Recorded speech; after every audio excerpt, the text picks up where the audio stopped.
So I'll be posting this. When you go to your Blackboard, anytime we have a Zoom meeting. Oh, and also guys, don't hesitate. Like, the Zoom, I'm still learning, but the other day, oh, great.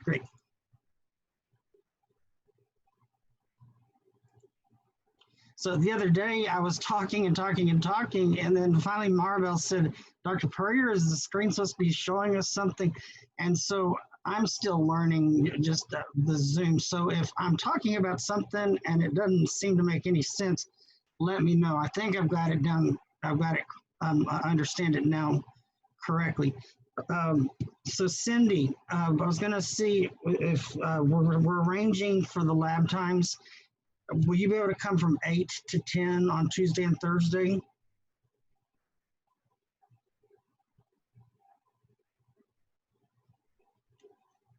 Or I'll email you afterwards. So what I want to start with is I want to show you guys a couple of things.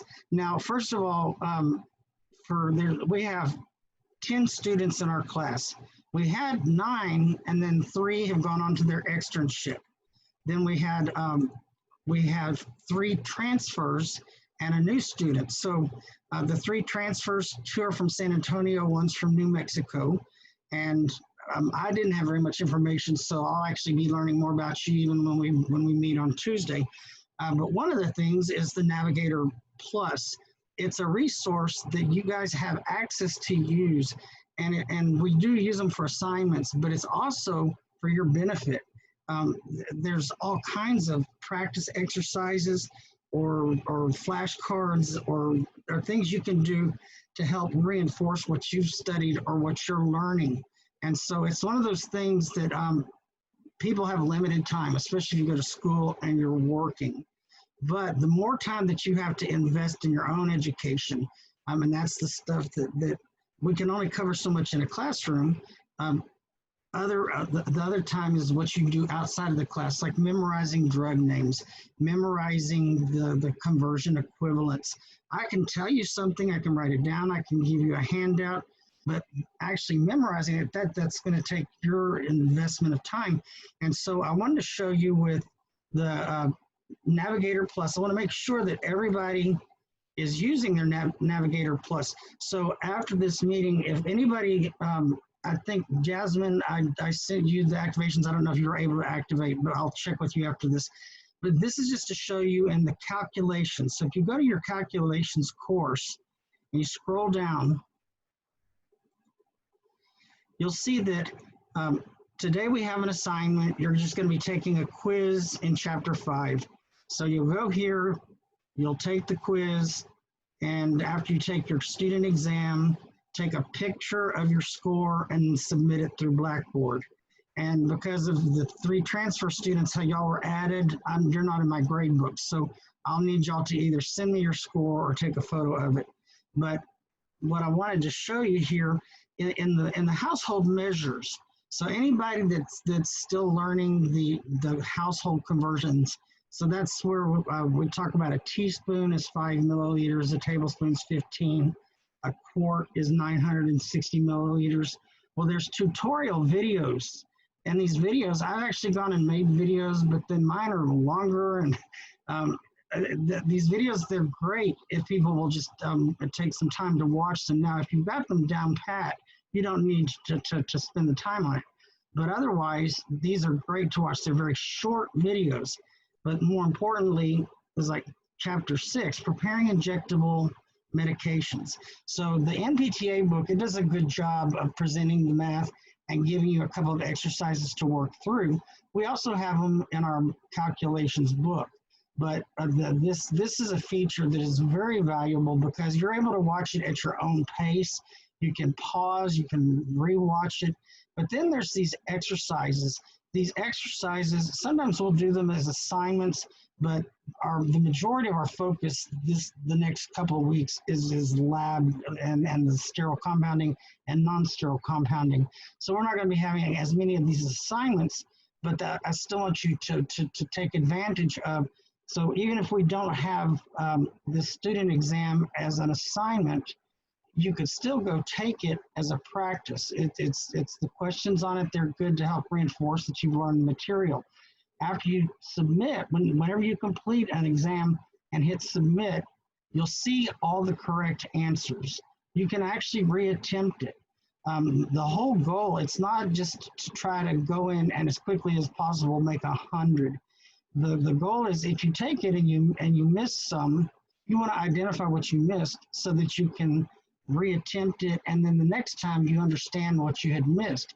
If you don't understand what you missed, well, that's whenever you come to me, or you can ask a classmate, somebody to help you. But these are no use if somebody doesn't take advantage of them. Some of these are more fun, but the flashcards, so the flashcards, this is something you can do on your phone if you're just waiting someplace. And you look at a card, and if you know what it is, you click no, and it puts it in that stack. If you don't know, then so when you click, it'll flip and give you the definition. Once you know it, you don't need to spend any more time. So it's just like once you know how many milliliters are in a teaspoon, you don't need to waste any more time studying that over and over. You need to move on to the material that you're needing to learn. So anyhow, with the sterile compounding course, we've got 3 different maths and calculations, 3 different chapters, and that's chapter 6, 7, and 8. And so all 3 of these, they have tutorials. And so I want you to make sure that you go watch them. And like I said, they're short videos, 2 minutes, 3 minutes. And then these just kind of help reinforce the exercises. But it was the tutorials I want to bring to your attention. Additionally, whenever I'm going to be adding, like what I'm going to be doing some of the chapters from pharmacy practice. They have PowerPoints that come with them. I'm just going to record it as a video. And when I do, I'll put the video in the resources link. And that way, some people, any of the PowerPoints, I'm going to make copies of them to give to you in your lab. And so some students just prefer to read through the PowerPoint. Others will want to watch part of a video maybe, but that way you'll be able to decide if you want to watch it or not. By Monday, you'll have chapter 12, which is infection control, and chapter 13, which is sterile compounding from the pharmacy practice book, will be here in the course content. If you go to your calculations, your pharmacy math,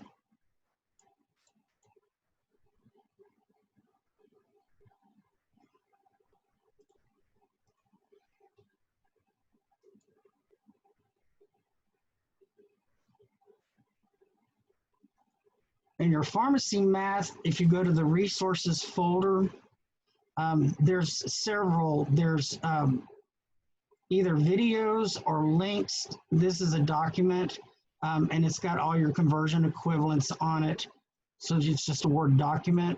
I'm sorry, resources.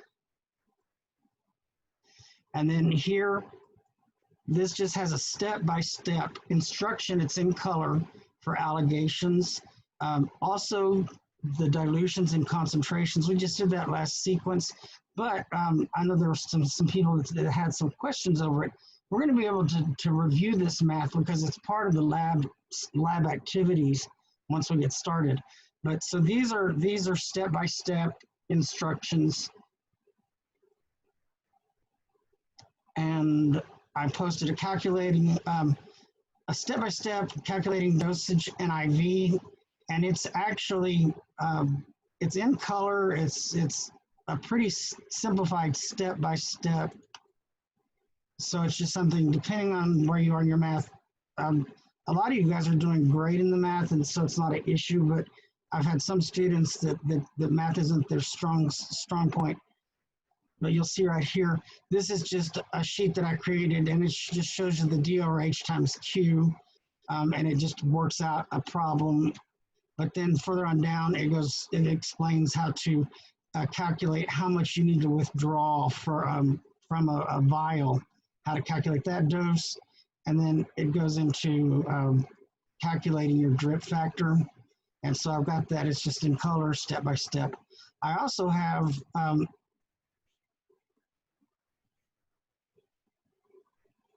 the IV flow rate. It's another Word document, and it goes through it again. So with math, you're going to find there's always more than one way to solve a problem. And if there's one way that works for you, stick with it. You know, don't feel like you have to change the way you do something. If you're able to get the correct answer consistently, then you just use what, okay, here we go. So this goes through calculating IV and flow rate, and I just mentioned the macro and micro drip tubing, but I worked through a couple of examples, and I tried to do it step by step. We will be going over these when y'all come to the class for lab. So that's one of the nice parts about the lab is it's the hands-on training, but we're also going to be working through a lot of these math problems, and that's going to help everyone to get a solid understanding of it. Now we're going to move on. What I wanted to show you is I have a PowerPoint presentation, so I want to make sure that it shows. So if I'm going to do a new share.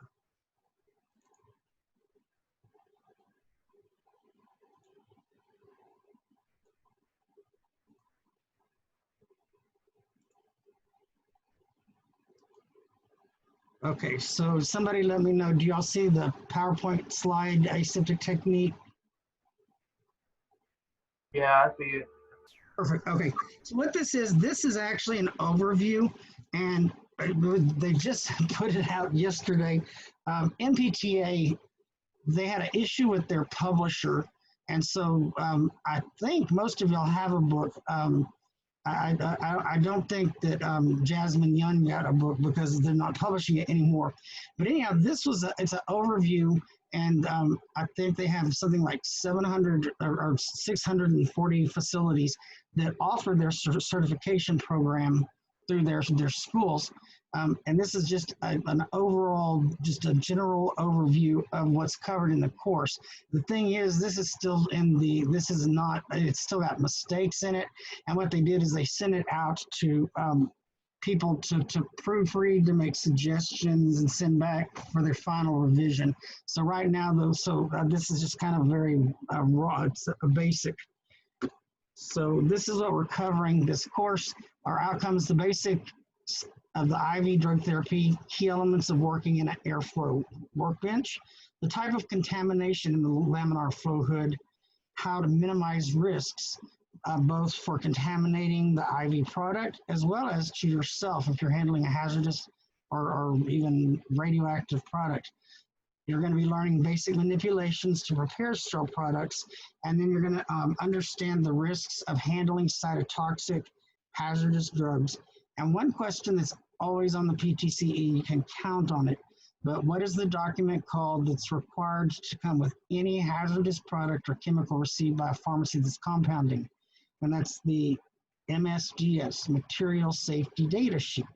And also, so you guys, this is like I said, it's a general, so you don't need to worry about taking any notes from this. I'll give you a copy of it. But the things like that, the MSDS, you'll be having that question repeatedly. There's a question, how long does the hood need to run before you can operate or work in it? And it's 30 minutes. That's just one that's on every PTCE. Another question, how far inside the hood must you work? And it's 6 inches inside the hood.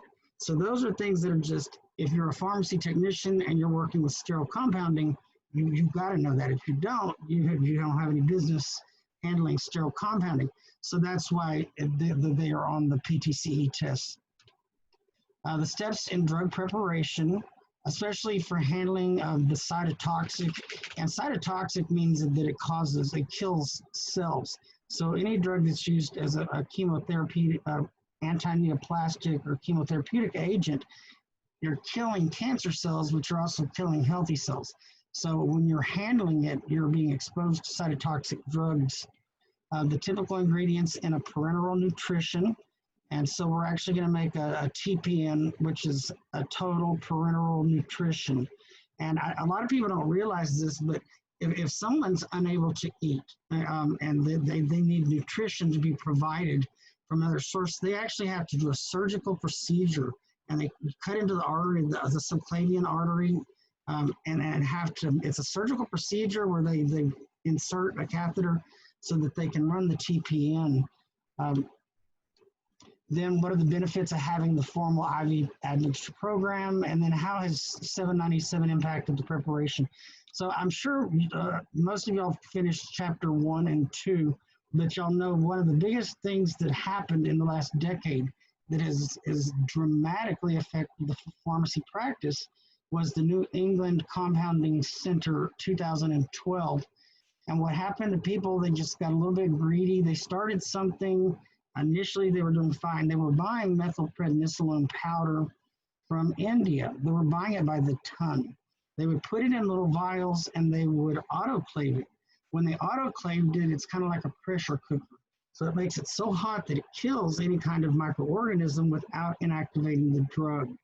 The problem was that they started getting greedy. Instead of just selling a limited number, they started selling to major clinics and all over the United States.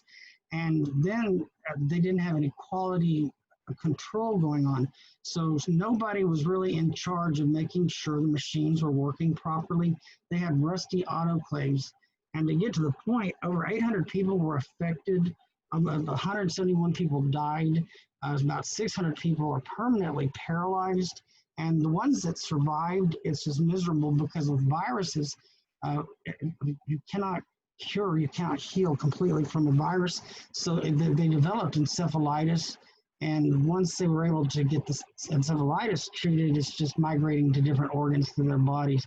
So what happened is all of a sudden, pharmacies realized, the state boards of pharmacy and the FDA, they thought, who is the oversight for small pharmacies that are practicing, they're acting like manufacturers? And so we ended up with revisions to something called 503A and B. And so we actually have some of our pharmacy affiliates. Some of you guys will be going to pharmacies that are 503A, and they operate very much like a manufacturing facility. But we spent about 3 years, hundreds of experts coming together to revise. So you've probably read, I'm sure you've read about the United States Pharmacopeal Convention and the USP, or US Pharmacy Convention. That's actually just a group of experts on a subject. Then we have different chapters, USP, different books. We have a USP 795, USP 797, USP 800. And those books we're going to be just drilling over and over and over. You'll know USP 800 is hazardous, 795 is non-sterile. But that's, I think, when we had law, I told everyone that most of our laws came about as a result of some catastrophe. Like in 1938, we had in 1937 sulfanilamide, and it killed 107 children. Then we ended up with the law that drugs had to be safe before they could be FDA approved. Then in 1960, we had thalidomide disaster. Well, this 2012, it's totally revolutionized the whole practice of sterile compounding. And as a matter of fact, it's been such a big deal that the revisions, they get voted on, and then they have to be set for like 8 months. Another vote's taken. Well, the 797, it's official. And what that means is this is a book, it's like our Bible, or it's our guidelines of the standard of practice in pharmacy.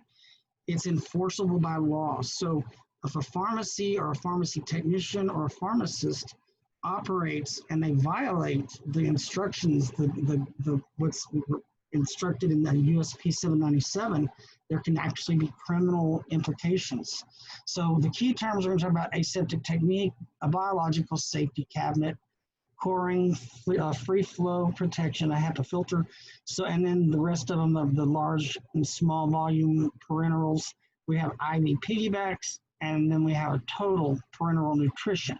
So just in 1 minute, y'all will be able to see all of them. I'll have them laying out on the table, and you'll have a better understanding of what they are. With the large volume parenterals, y'all did, the first chapter started with the different parenteral drug administration. The word parenteral, it just means it's delivered into the body in some other means besides orally. So it's not delivered through the digestive tract. We have IV, intramuscular, intrathecal, epidural. I think y'all had that question about the intracardial, the 3.5-inch epinephrine syringe. Intraocular, so that's an injection into the eye. Yeah. Subcutaneous, most of the time you're going to see it written SUBQ. These are both SQ and SC have been identified as problematic SIG abbreviations. So subcutaneous, it's written SUB with a Q, but it's spelled with a C. This just shows you the different injections. And so the main thing that y'all notice right off is the volume of how much can be injected, and then the angle and the gauge of the needle. So intradermal, this is what they use, like if they're doing a test to see if you've got typhoid. IV, this goes into an artery. Subcutaneous, this is into the fatty layer. So see this fat right here? And this is what anybody giving themselves insulin shots, it's subcutaneous.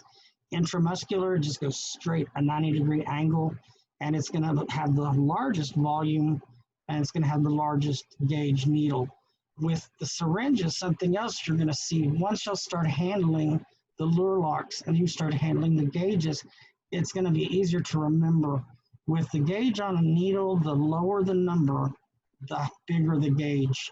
So if you're going to get an injection and you have an option of a 31 gauge or an 18, you'd want the 31 because that's going to be like a little mosquito bite.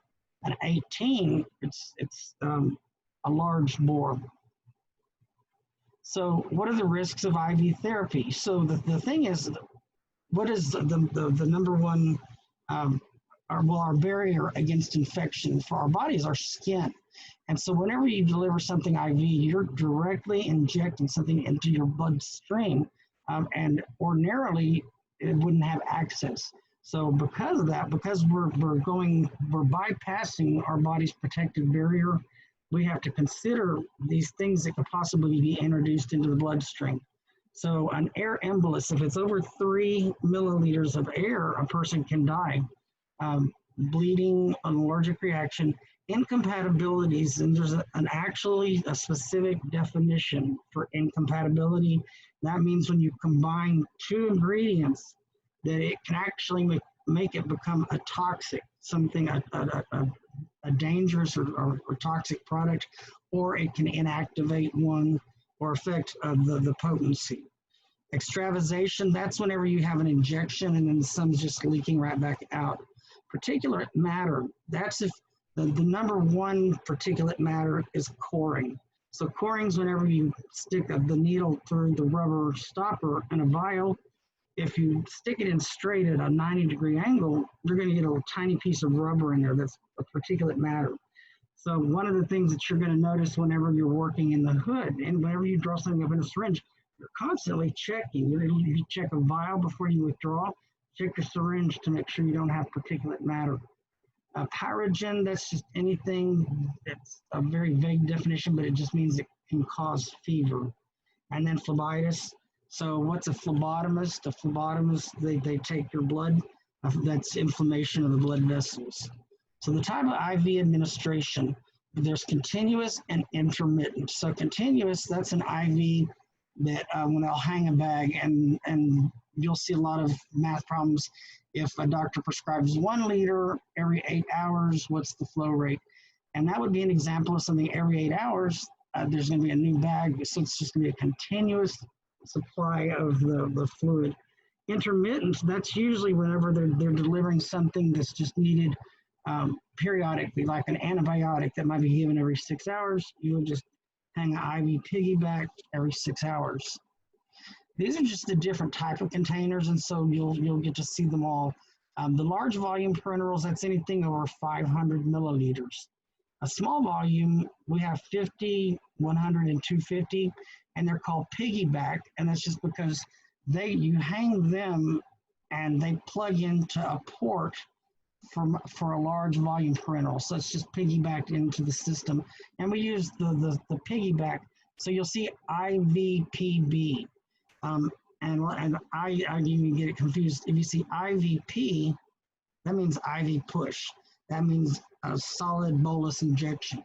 IVPB means IV piggyback. And that's when you're just giving, it's usually an antibiotic and it's delivered in a little bag.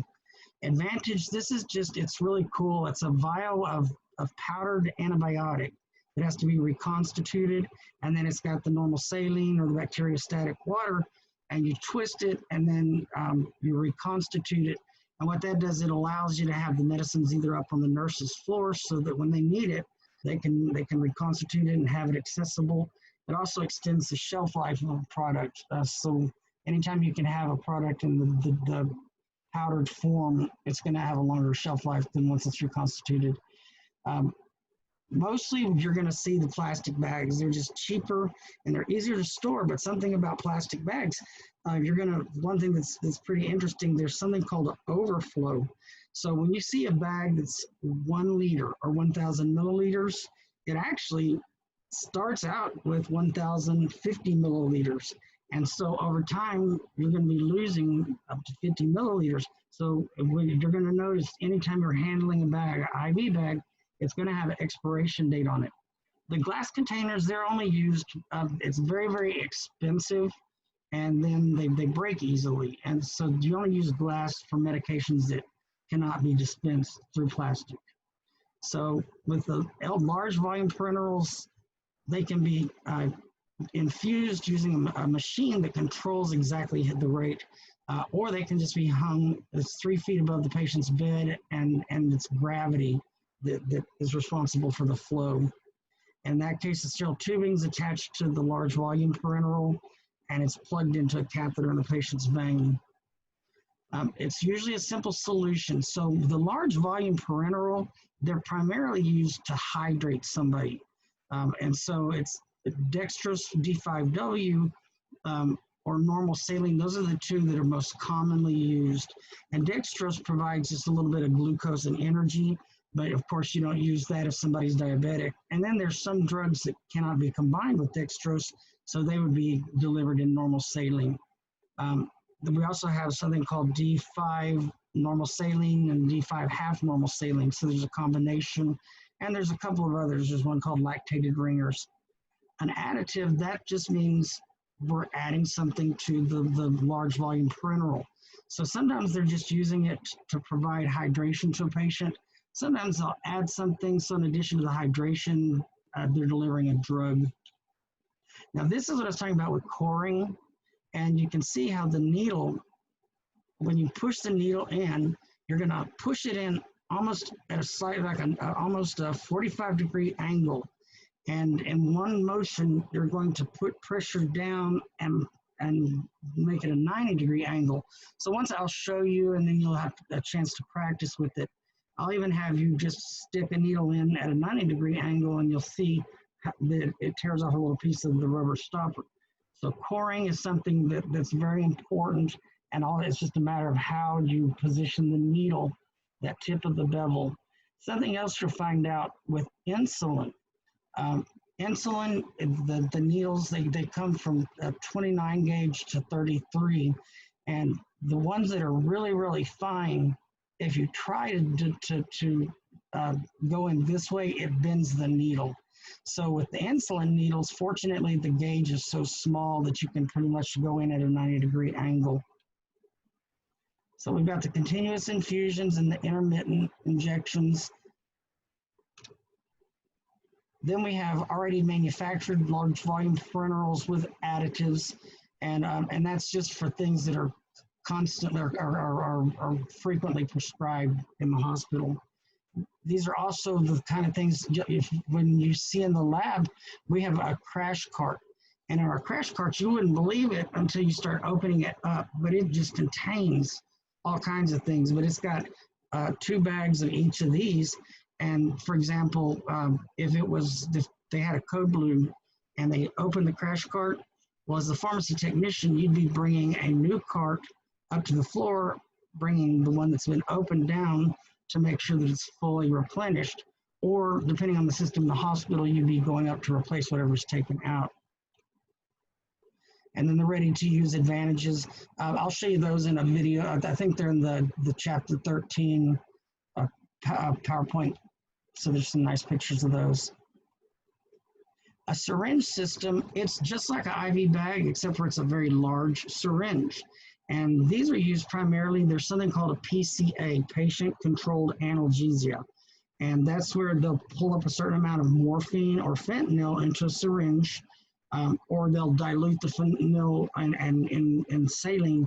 But a patient will have a pump where they either, the doctor sets and controls the delivery of how much medicine is being delivered, or the patient's able to push a button anytime they start to feel pain so that it'll deliver more of the medicine. We have a couple of pharmacies that it's actually very, very big business, because making the syringe drugs, they fall in a high risk category. For that reason, a lot of hospitals, they just contract it out. And for that reason, the pharmacies that do the high risk compounding, they are able to make a lot of money doing it. So it's a very lucrative area.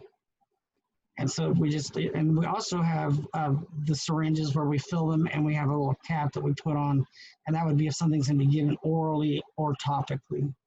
An electronic infusion device, that's just a computer programmable box. If you've ever seen someone in a hospital, and you can program the rate. That's where if a doctor orders something every 6 hours, that's when the nurse programs the frequency, and it'll calculate the volume rate. Then there's volume control chambers. You'll see those. We have those in the classroom. An IV push, that's when you're just giving a direct bolus of an injection. It's delivered directly to the patient. So usually there's just a port on the IV tubing. They'll swab it with alcohol, inject heparin flush, and then the drug. The patient-controlled analgesia, that's what I just mentioned. The way it works, what's really interesting is patients use less pain medicine when they're in control of the delivery. So a doctor will set a maximum amount that the patient can receive. The patient only pushes the button or the trigger whenever they start to feel pain, and it'll release some of the pain medication. Now, it'll reach a maximum. The doctor sets a maximum, so there'll be a point if a patient just kept pushing the trigger, it's not going to deliver any extra. But what they've discovered is that patients just use less whenever they're the ones in control of receiving the delivery. And then we have the EID, the elastomeric, or the implanted pump. So we've got just some crazy technology, and it's incredible because pharmacy, every one of these items, like we have for diabetes, there's implanted pumps.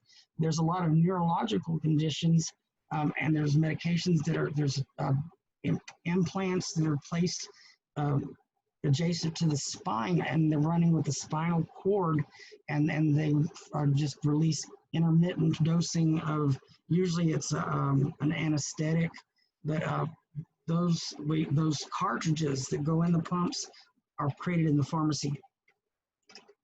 Excuse me, there's some companies that do make the cartridges, pharmaceutical companies.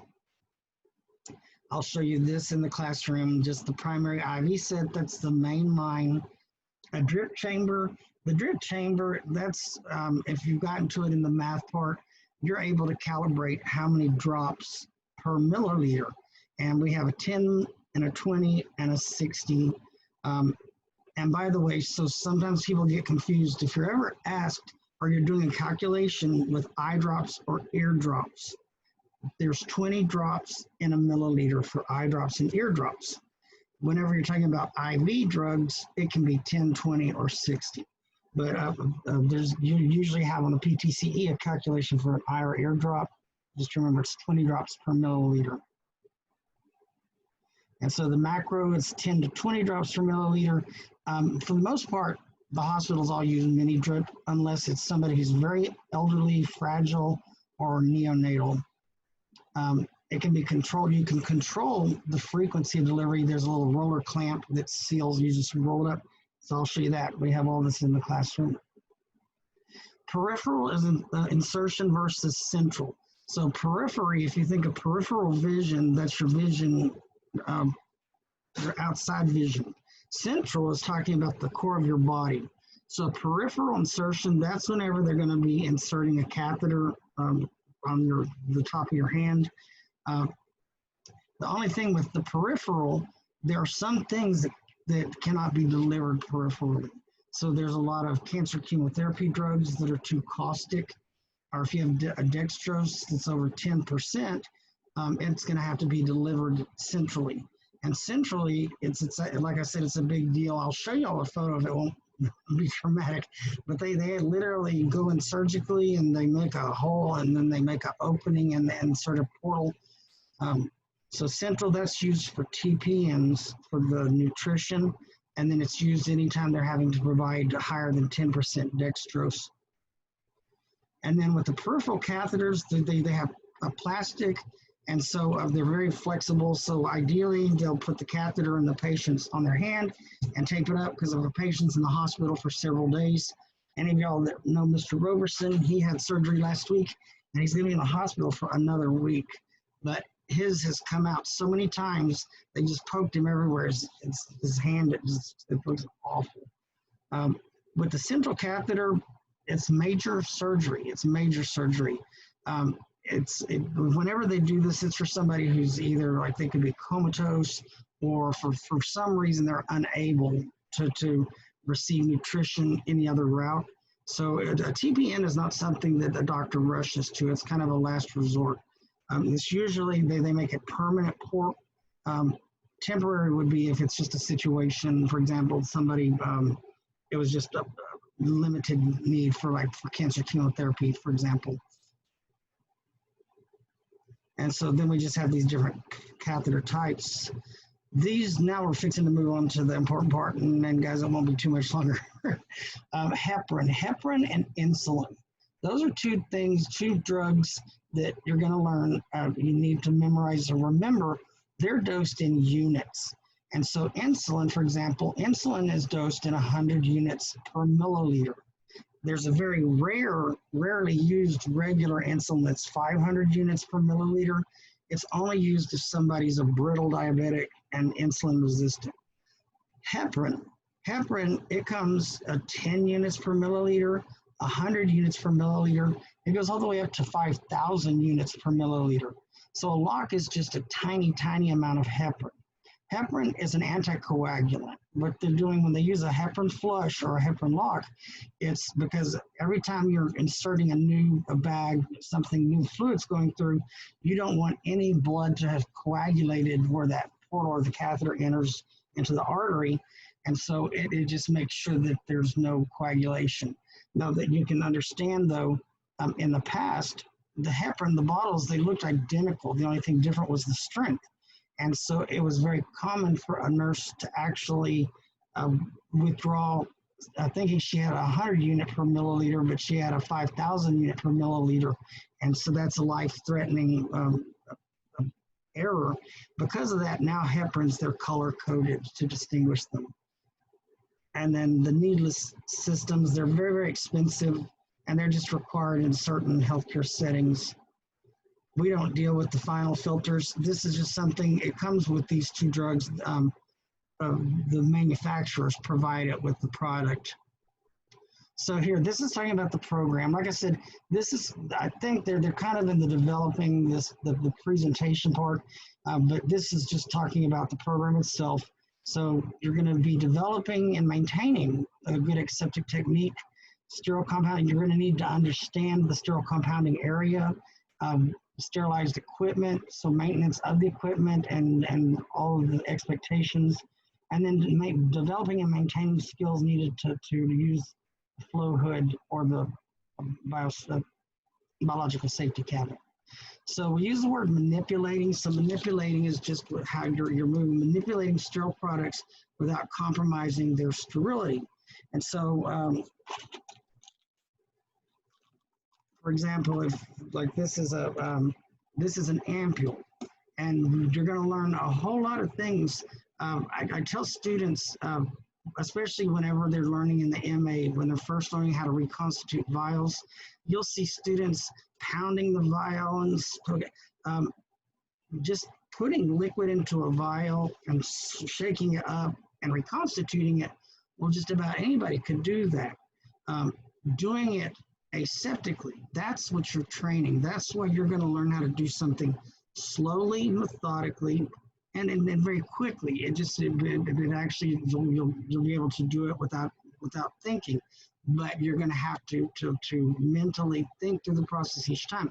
Well, with an ampule is something even more complicated because when you break it, uh, there's tiny glass particles that are going to fall in the bottom. So we have a special needle that you're going to be using, and you have to withdraw. Um, so saying I just wanted to show you that when we talk about manipulating, that's just another word for how you're handling the vials or the ampules while you're working with the syringe. So you're going to see CSP, that stands for compounded sterile products, and they have to be free of living microorganisms, pyrogens, and visible particles. And so you'd be surprised, we have something called a light box, and it's just a very intense white light. And in the hospital settings, every time when you finish making an IV, once you've added something, you're going to set the bag on the white box. You'll be able to spot if there's a particle. And then pyrogens, that means anything that can cause fever. So they might not even identify what it is, but you just don't want a pyrogen introduced. This is just an example of how you want to try to reduce the number of particles in the air. So whenever we're talking about the ISO numbers and the HEPA filters and all the terminology,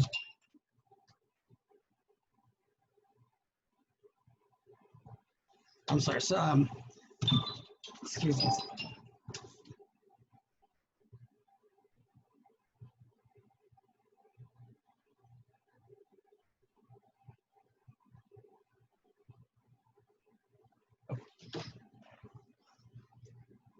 So one of the things that can be overwhelming whenever you're reading through the NPTA book is when you're reading like ISO 3, ISO 5, ISO 7, 8, and having to remember how many particles per square foot.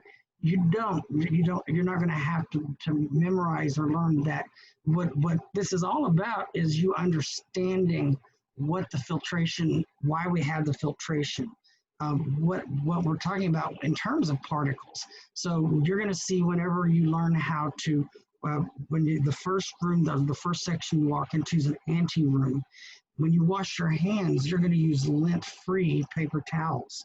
And so anything to try to minimize any unnecessary particles that would be introduced into the room.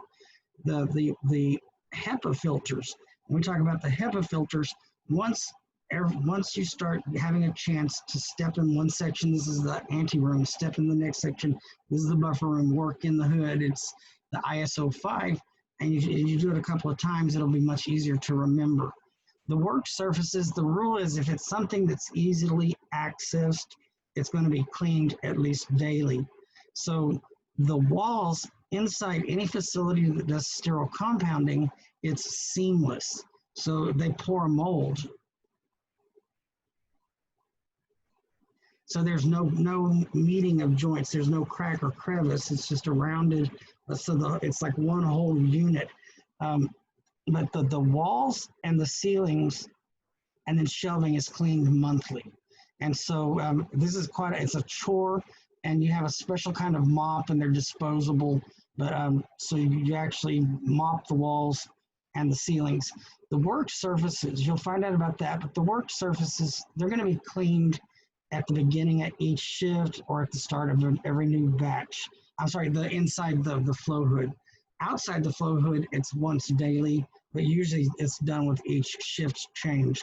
And so y'all will have a worksheet where you're going to write down, if any of you that end up working in sterile compounding, technicians will be designated. So when you come in for your shift, you're going to have to mark down the time and the date that you clean the work surface, that you clean the floor, to show that you do that with each shift.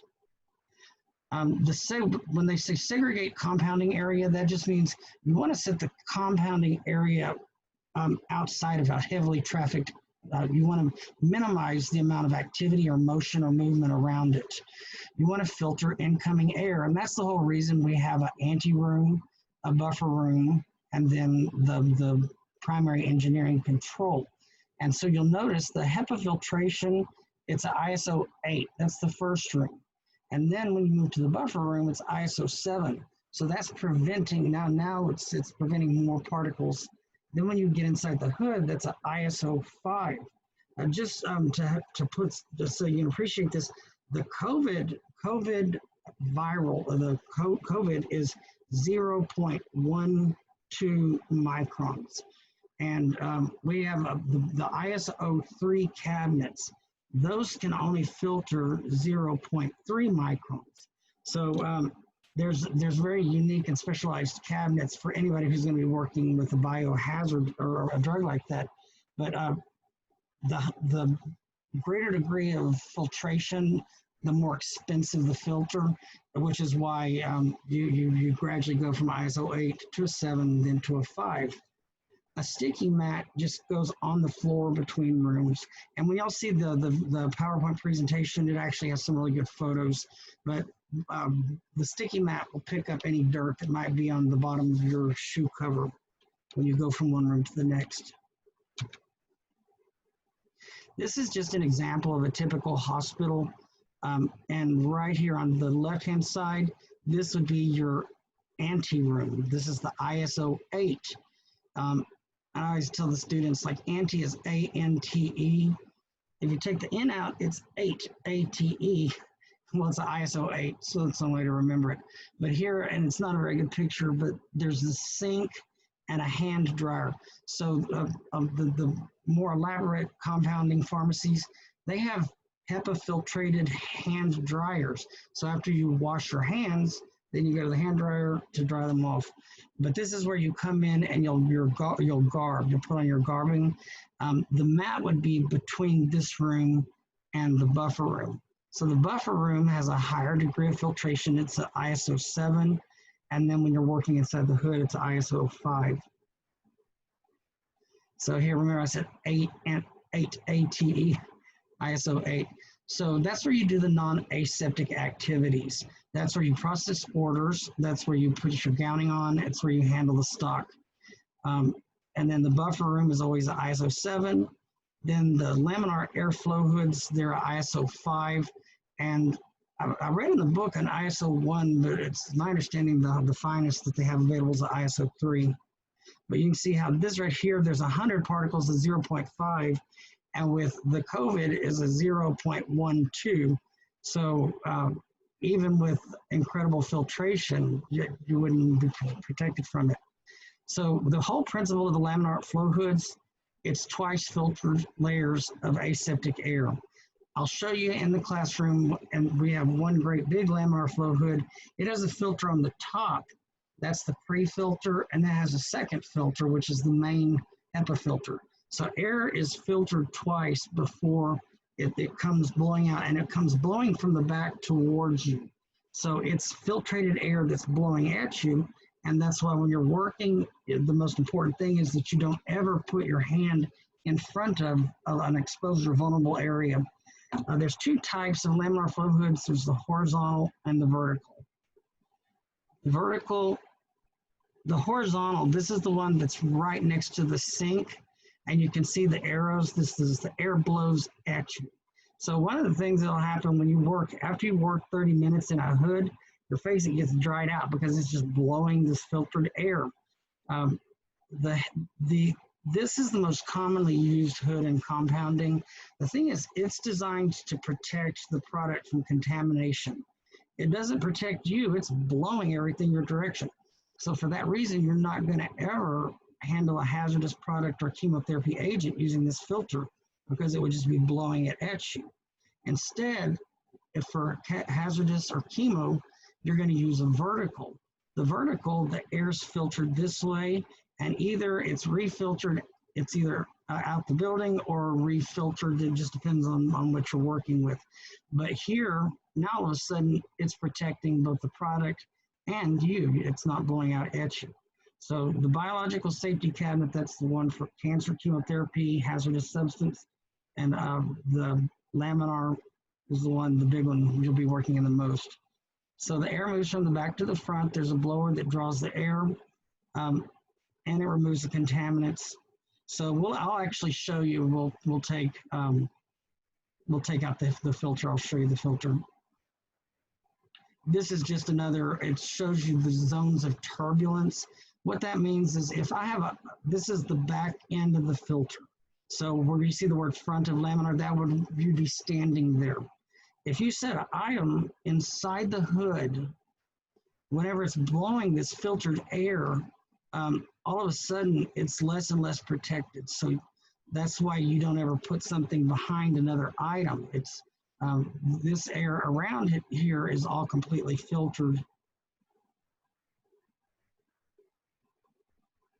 You want to position away from excess traffic doors, air vents. Now here's the one thing that's a question that will be asked, and so you'll know this without hesitation.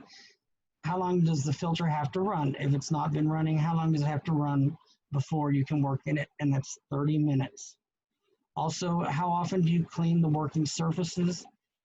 This is the inside the hood. You're going to clean it with each shift change or with each new batch. You clean it with 70% isopropyl alcohol. You use lint-free cloths or you use gauze pads. Now, I've had students ask before, would 91% isopropyl alcohol work better? And it doesn't. No, it's because you need some water for the alcohol to be absorbed into the protein membrane, and then it bursts proteins. So you actually need a little bit more water with the alcohol, so the 70% is more effective. Now, isopropyl alcohol, it's not good against viruses or spores. How often do you clean? It's just at the beginning of each shift, before each batch. So this is something that once you get to practice it, it's instead of having to memorize something or read a book and trying to remember all these little things, once you just get to practice it a few times, then it'll be real easy to remember. Once you clean the spill, or once you go through and you've actually validated on cleaning the hood, you know the process, then it'll be real easy to remember. So if with our laminar flow hoods, whenever we go through the process of cleaning, we clean with water first. And that's because you're not going to see it. But whenever you inject a syringe, the bevel of the needle, into a bag or into a vial, sometimes they have a vacuum and you'll have a tiny just dispersal, a tiny spray. If you have dextrose, for example, that's a carbohydrate. And it's not going to be, it won't be picked up by alcohol. Alcohol would just move it around on the top and just spread it around. You need water to dissolve it and to clean it off, and then you use the alcohol. So we'll each of y'all, you're going to be doing this plenty of times. You'll go through this process. The other thing is manipulations. Again, manipulation, that's how you're handling. It's 6 inches inside the hood. And then these make sense, but there's no smoking, eating, drinking. You're not supposed to chew gum. Now the laminar flow, the main filter has to be recertified every 6 months. So there's just testing devices, and most people, they just pay a company to come out because the equipment for the testing is very expensive, but it has to be certified every 6 months. The pre-filter is changed once a month. Then for your attire, you're going to see you have your shoe covers, your head facial hair, face mask, eye shields. That all depends on whether you're working with hazardous or non. And then we have scrub suits. The hand washing, that's one of the first things. So on Tuesday, the first thing you guys are going to be doing, you're going to be learning how to garb and how to wash your hands. And so it's a little ritual process, but after you do it once, it's pretty simple. You'll get to do it a couple of times. This just is the basics of a syringe. This is a lure lock. And so the needle actually screws in here. It's like a quarter of a turn, and it locks in place. And one of the most important first things that you learn when you're handling these syringes is to make sure that you put the lure lock in place and twist it tight. This just shows you the plunger of a syringe. And so whenever you're looking at how much you're withdrawing, it's going to be that top line right there. So at the very bottom of the triangle, right here, this would be 1.5. So it's the final edge of the plunger piston. That's what you look. And the volume capacity, you want 1/2 to 2/3 of the syringe. So if I was withdrawing 4 milliliter and I needed to, am I going to use a 10 milliliter or a 5 milliliter syringe? Well, 4 milliliters is less than 1/2. So I would actually use a 5 milliliter. This just shows you the needle, and that hub, it screws in and locks into place. And we have the filter needle. The filter needle, that's used to make sure that you don't get any glass particles. With the vials, they have a rubber stopper. They have a little cap that pops off. So we have plenty of these. You'll be reconstituting these. And the most important thing is to avoid coring. When it says normalized pressure, some of them are vacuum. They have vacuum pressure. So when you go add water to reconstitute, when you put the syringe in, it'll automatically just pull the solution, the bacteriostatic water into the vial and reconstitute. Sometimes, though, if it's got vacuum pressure, you add some water and then you shake it a little bit and then you withdraw some air and then add water. So it just depends on what the product is, and we have both so that you'll be able to practice with both of them. This is the ampule, and so with the ampule, it has a neck and shoulder, and so you have to break it. The tricky part with breaking the ampules is that you cannot break it towards the back of that's where the filter is. You have to break it to the side. So breaking it over to the side without cutting yourself can be a little tricky at first, but we have a special device that helps. And then we have the pre-filled syringes. So the pharmacist, the way it usually works for the preparation of IV, and you guys are going to be doing this, you're going to actually type in an order and print out the label. As a technician, you're going to assemble all your materials, you're going to inspect, and so this is part of how the validation is going to work, and you'll have practiced it. So whenever you're going to have a validation, you'll have actually gone through the process a couple of times, and you'll be confident in what you're doing. That's the whole reason that I'm excited to get started on the labs. With needles, you don't ever want to recap a needle. There's exceptions, I guess. If you use a filter needle with an ampule, you have to recap it. Sometimes you have to recap a needle if you're drawing up insulin or something to send to a floor. Otherwise, you just put the needle directly into the sharp container. So once I have a little video, and you'll see what I'm talking about there. The lower tips, this just mentions, they also use those syringes if we want to dispense something for oral use, and it has a little tiny cap that'll screw on it. So there's syringes that you can pull up a paste if you're going to just get something by mouth or even topically, and instead of putting a needle on it, it's just got a little plastic cap. With the sterile compounding, they divide it up into low, moderate, and high based on complexity. And then on enclosed IV preparation environments, they have robotic systems that actually will prepare the TPNs. So instead of you having to draw out 10 different drugs and add them to an IV bag, they have a closed system that's completely sterile that will draw up the proper amount. That's one of the automated compounding devices. The labeling of IV preparations, you'll get this on Tuesday, and this is something you're going to memorize because there's always on the PTCE, there'll be a question, which of the following is not required to be on the label. So you just need to make sure that you understand everything that is required by law to appear on a label. And so, but now there's a lot of states where we have tech, check, tech. But for the federal purposes, anything that's compounded is going to be validated by the pharmacist. Beyond use date, that's just a fancy word for expiration date. It's based on stability and sterility. So some things, whenever we reconstitute them, they're only good for 12 hours. Or if they're refrigerated, they might be good for 48 hours. It all just depends on the product. But everything's going to have a beyond use date, and we're going to go over that as well. So there's just different rules, and once you learn the rules, if it's a moderate level or if it's high risk, it's going to have different BUD. Hazardous, that's just the agents that can either cause cytotoxicity, hazardous or chemotherapeutic agents. One of the things to know, the most important thing is the cabinet. You're always going to use a biological safety cabinet. So biological safety cabinet.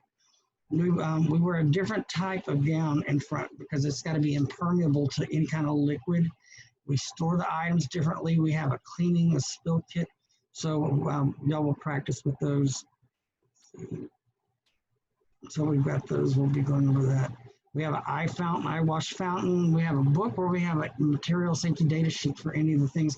But most of the stuff that we have in the pharmacy, they're mock meds, so they're not really actual chemicals, not in the sterile compounding. And the biological safety cabinet is just a type of laminar flow hood, but it's just vertical. They have type A and B. With the biological safety cabinet, it's got to be operated continuously, so you don't ever turn it off.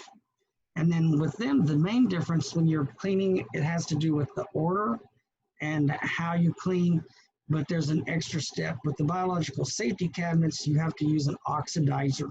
And an oxidizer is just an extra step to make sure that you have removed any hazardous materials.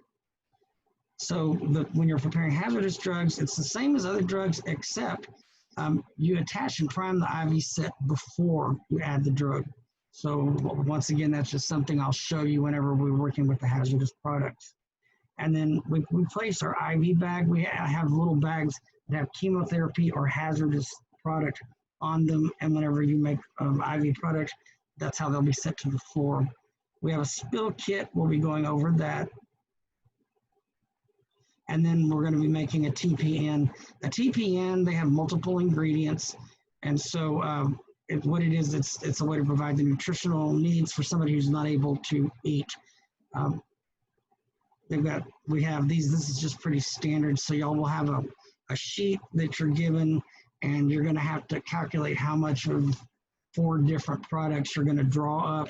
You'll draw them up in a syringe. I'll come and check it. Then you'll add it to a TPN bag. Whenever y'all read through this, one rule to remember: lipids lasts. Lipids, they're creamy white, and once you add the lipids, you're not. It's much more difficult to see if there's any particles or particulate matter in there. So the lipids last. And then one other thing with your electrolytes, if you're adding phosphate and calcium, it's phosphate first. So you can phosphate first, because if you add the calcium first, when you add the phosphate, it binds up and you'll have particles. Then the multivitamins are dark brown. So for sure, once you've added the multivitamin, that's the very, very last thing, because then you're not able to see anything in there. And so this is just a typical TPN. The one y'all are going to be drawing up. Yes, you're going to draw up 5 things. And then there's a very standard, this is just a standard form that's used in the hospitals. And in the past, we would actually have to go do calculations. Now it's done through the computer system. And we're going to talk about pediatric dosing, epidural,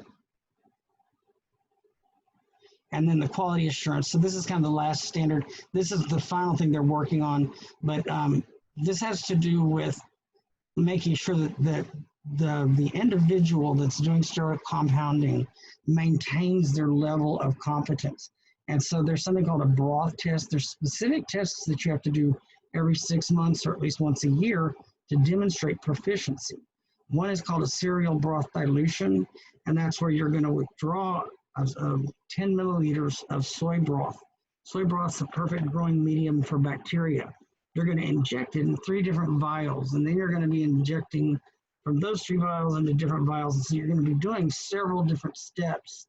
And then you're going to take your final vials, put them in an incubator for 5 days. And as long as you have good sterile technique, they're not going to have any contamination.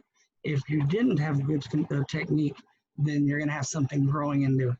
But the thing is, what's nice about the sterile compounding, they have so many protective layers in place that it's really, you would have to intentionally try to contaminate something for that to happen. So $7.97, that's our book, and I've actually got a 20-page summary of it for you guys. So that, I wanted to just go through it since they put it out with MPTA.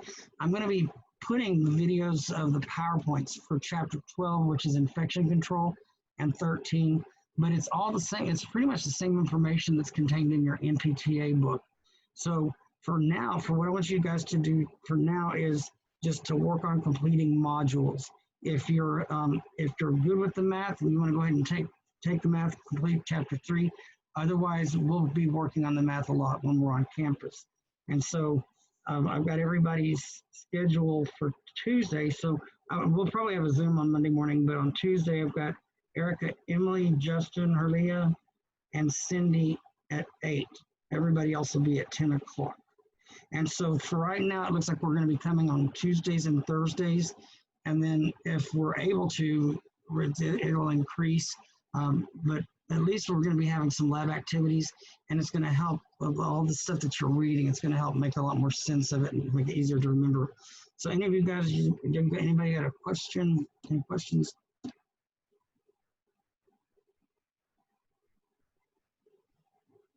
Okay, well, if you do, don't hesitate to call or text. Now, does everybody have Navigator Plus? Okay, well, if you have a problem with the NPTA logging in or Navigator Plus, just email or call me and we'll work with that. So I knew that was going to take a long time. Sorry it took so long. You guys have a great weekend, and I look forward to meeting some of you for the first time on Tuesday. But I look forward to seeing everybody on Tuesday. Have a good weekend.